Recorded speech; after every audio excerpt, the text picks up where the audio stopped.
Wow, this fire was in a national scale of wildfire. At the beginning it was chaos. There were so many places that the fire began. We are speaking about Canada Park, Latrun Junction, and the road, the main road between Jerusalem and Tel Aviv, and Eshtaol Forest, which has a lot of communities inside. So in a minute, we were out in the field with our experienced team, modern fire trucks and equipment fighting the fire. אנחנו נמצאים בכוחות מתוגברים של יערנים, כבאיות, כלים כבדים, על מנת לייצר קווי חיץ מול מקומות רגישים.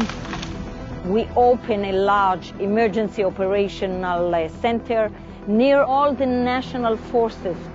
Kakal JNF has a very important role in that team because we know best all our forest area. We were the main force in the forest in order to protect the forest and also to protect the communities.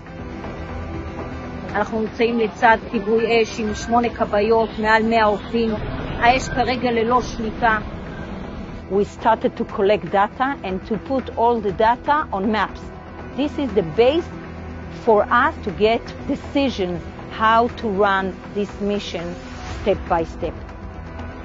All we speak is about 33 hours, but the damage and the wind and the fire was so strong that to declare that we finished this fire after 33 hours, it was a big achievement. Unfortunately, we prepare ourselves to a very long and dry summer.